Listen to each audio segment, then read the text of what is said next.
Hello friends, आज है 6 जून। आज निफ्टी की वीकली एक्सपायरी है। अभी बज रहे हैं 9:30 और यहाँ पे मैंने कुछ लेवल्स वगैरह मार्किंग कर लिया है। आज का मार्केट कल के मार्केट से ऊपर है। कल सुबह हमने बैंक निफ्टी में कॉल ऑप्शन बाइंग किया था कुछ 149 रुपीज़ में और उसको मैंने बेच दिया था 174 रुपये में। और जब मैंने लास्ट में उसको देखा 2:30-3 बजे 3:30 बजे तो वो 2000 रुपये चला गया था। तो क्या कर सकते हैं, यही होता है ऑप्शन बाइंग का रिग्रेट कि अगर मैं होल्ड करती तो ऐसा हो जाता वैसा हो जाता, पर एक्चुअली होता कुछ नहीं है। तो किसी को भी पता नहीं है ये चीज़ कि ऑप्शन कहाँ तक जा सकता है। ये चीज़ कोई भी नहीं बता सकता, भगवान भी नहीं बता सकता।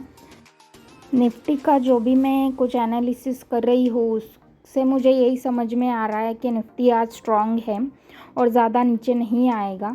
इसलिए मैं पुट शॉर्ट करने का सोच रही हूँ। मेरे बास्केट में मैंने पुट ऐड कर दिया है। 22,600 की पुट मैं सेल करने का सोच रही हूँ। ऑप्शन चेन की अगर बात करें तो ऑप्शन चेन निगेटिव ही है, कॉल राइटिंग ही ज़्यादा हुआ है, पर ओवरऑल में ऑप्शन चेन निगेटिव है। अभी फ़िलहाल ये यहाँ पे जहाँ पे मार्केट है वहाँ से कहाँ जा सकता है ये तो हम नहीं बता सकते, पर ओवरऑल में ऑप्शन चेन निगेटिव है। यहाँ पे मैंने 22,600 की पुट ऐड कर दी है। वो अभी 64, 60, 57 ऐसा कुछ चल रहा है। उसका लो 52 है। इसमें बहुत ही फ्लक्चुएशन है। मुझे तो यहाँ से मार्केट ज़्यादा नीचे नहीं आएगा ऐसा लग रहा है। इसके लिए मैं पुट राइटिंग का सोच रही हूँ। थोड़ा सा रिट्रेसमेंट का मैं यहाँ पे वेट कर रही हूँ कि पुट में थोड़ा सा रिट्रेसमेंट आ जाए। मतलब पुट की जो अभी प्राइस चल रही है 57, 58, उससे थोड़ा वो ऊपर चला जाए तो मैं इसको बेच दूँ। यहाँ तो अभी ये ऊपर चला गया है और यहाँ पे मैं एक स्ट्राइक नीचे ले लेती हूँ। मेरा 22,500 की पुट में ऐड कर देती हूँ अपने बास्केट में, क्योंकि पुट ने अच्छी खासी रिट्रेसमेंट दी है। यहाँ पे मैंने ये ऑप्शन सेलिंग का ट्रेड ले लिया है। सबसे पहले इसको स्टॉप लॉस लगा देते हैं, बाद में ट्रेड समझाती हूँ मैं। 42 पॉइंट कुछ में मेरा ऑप्शन सेल हुआ है, पुट राइटिंग मैंने किया है, तो इसको डबल का मैं स्टॉप लॉस लगा देती हूँ। सबसे पहले 82 और 81.5 का। ऑप्शन सेलिंग जब हम करते हैं उसमें स्टॉप लॉस लगाना बहुत ही मस्ट है और जितने जल्दी हो सके हमें वो स्टॉप लॉस लगा देना चाहिए, क्योंकि वो कितना भी बढ़ सकता है। और ख़ासकर पुट जब हम राइटिंग करते हैं तो उसमें थोड़ा सा डर तो रहता ही है कि पुट में मूवमेंट ज़्यादा आता है। रिट्रेसमेंट का मैं वेट कर रही थी इसमें और वो रिट्रेसमेंट आ गया। 22,600 की जो पुट थी उसने लो लगाया था कुछ 52 और वो थोड़ा ऊपर जाना चाहिए, तो मैं रिट्रेसमेंट पे बेचना चाहती थी उसको, और उसमें रिट्रेसमेंट 68 वगैरह कुछ आ गया। और जो नीचे की स्ट्राइक थी 22,500 वो भी 36 और कुछ चल रही थी, तो उसमें भी अच्छा रिट्रेसमेंट आया। 44 तक वो बढ़ गई थी। इसके लिए मैंने बेचा, तब तक वो 42 में मुझे पड़ा है। ये मेरा ऑर्डर बुक आप चेक कर सकते हैं टाइम और प्राइसेस के साथ। स्टॉप लॉस मैंने उसको लगा दिया है।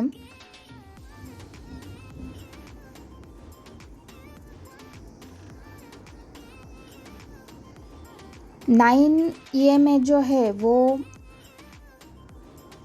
76 पे बता रहा है।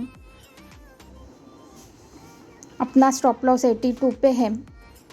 ये मेरा ऑर्डर बुक आप देख सकते हैं। मुझे 400-500 रुपये का कुछ इसमें प्रॉफिट हो रहा है और ज़्यादा तो मैं इसमें नहीं रुकने वाली हूँ।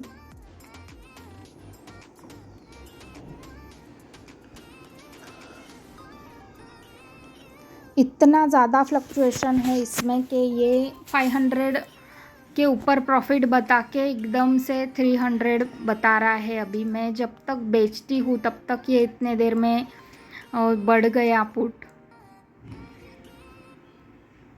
मैंने 42 का इसको बेचा हुआ है और ये अभी चल रहा है 37, 38 और बढ़ते बढ़ते 39, 40, 41 ऐसा भी हो रहा है।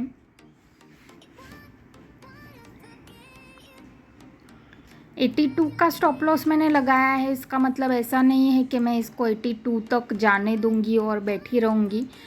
अगर मुझे लगा कि पुट ज़्यादा ही ऊपर भाग रहा है तो मैं इसको बीच में भी काट सकती हूँ। और पूरा ज़ीरो तो मैं इसको करती ही नहीं हूँ कभी भी, क्योंकि मैं OTM में सेल नहीं करती हूँ, ATM भी सेल नहीं करती हूँ। मैं थोड़ा सा ATM के थोड़ा ही पीछे रहती हूँ।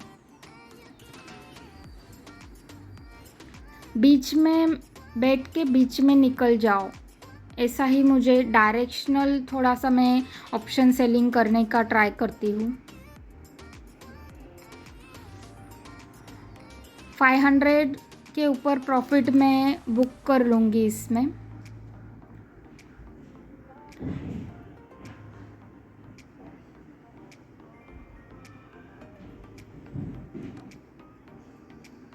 मैंने ये यहाँ पे बुक कर लिया है, कवर कर लिया है। 32 में इसको मैंने कवर कर लिया है। ये है हेज भी हम कवर कर लेंगे, सेल आउट कर देंगे हेज को भी, क्योंकि हेज का भी काम ख़त्म हो गया है। और यहाँ पे मुझे प्रॉफिट हो गया है 720 रुपीज़ का।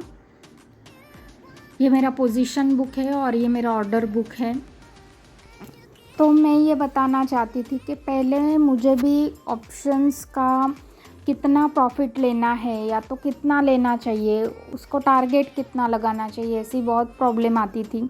और रिग्रेट भी बहुत होता था कि 10 रुपये की कॉल 100 रुपये हो जाती थी और हम 10 रुपये की कॉल 15 में बेच के निकल जाते थे। तो कैसे क्या इसमें हम टारगेट लगाएं? तो इसका मैंने बहुत वीडियोस में मुझे यही पता चला है कि 4% की हर सभी लोग बात करते हैं कि 4% ही एक, मतलब कहाँ पे लिखा हुआ तो नहीं है पर सभी लोग बोलते हैं कि 4% ऑप्शंस में अगर हम कर पाए तो वो बहुत अच्छा होता है। 3%, 2% भी अपने कैपिटल पे हम मंथली में कर पाए तो वो भी अच्छा है। तो फिर मैंने भी 4% अगर मुझे मंथली में निकाल पाती हूँ तो वैसा ही मैंने ट्राई करना शुरू कर दिया कि मैं वीकली और मंथली और डेली टारगेट उसके हिसाब से मैं कर लेती हूँ। 1 लाख के कैपिटल पे 4% मतलब 4000 आता है निकल के। और वीकली अगर हम बात करें तो 1% आता है, 1% मतलब 1000 रुपये अगर वीकली मैं निकाल पाती हूँ तो मुझे डेली में कितना करना होगा। तो डेली में तो 5 एक्सपायरी 5 दिन की होती है, तो 200 रुपये भी हम निकाल पाए एक एक एक्सपायरी से हर दिन का, तो 1000 रुपये तो बन जाता है। तो ब्रोकरेज अगर हम उसमें जोड़ दे तो ऑप्शन सेलिंग में तो हेज के साथ में बाय करती हूँ तो 120 रुपीज़ का मैं ब्रोकरेज पकड़ लेती हूँ मोटा मोटा। और अगर हम ऑप्शन से बाइंग करते हैं तो हमें हेज बाय करने की कोई ज़रूरत नहीं होती या सेल करने की कोई ज़रूरत नहीं होती। तो 60 रुपीज़ में मैं ब्रोकरेज पकड़ लेती हूँ। मतलब एक सौदा हमारा मशीन पे गिरा बाय और सेल तो 60 रुपीज़ होता है उसका। ऑप्शन सेलिंग में हमें 2 लेना पड़ता है अलग अलग स्ट्राइक, मतलब बाइंग का भी और सेलिंग का भी। बाइंग का लो बेचो और सेलिंग का लो बेचो, उसमें 120 रुपीज़ में पकड़ लेती हूँ। तो 350 के करीब 500 के करीब, मतलब मोटा मोटा मैं 400-500 रुपये अगर मेरा प्रॉफिट हो जाए और 400-500 रुपये अगर मेरा लॉस हो जाए तो ऐसा मैं देखती हूँ इसमें। तो मुझे वो इजी पड़ता है। कभी कभी लॉस भी हो जाता है तो 500 रुपये अगर प्रॉफिट एक दिन का मिलता है, 400, 500, 350 इसके करीब प्रॉफिट अगर मिलता है तो मैं वो बुक कर लेती हूँ। और ऐसा ही मैंने अभी सोचा है और यही मेरा अच्छा लॉजिक चल रहा है इसमें। लॉस भी कभी कभी हो जाता है, अगर वीक में 1000 नहीं भी मिलते, 700-800 भी बन पाते हैं, कभी कभी 1100-1200 वीक में बन पाते हैं, तो ओवरऑल में 3.5 से 4% मंथली में आ जाते हैं।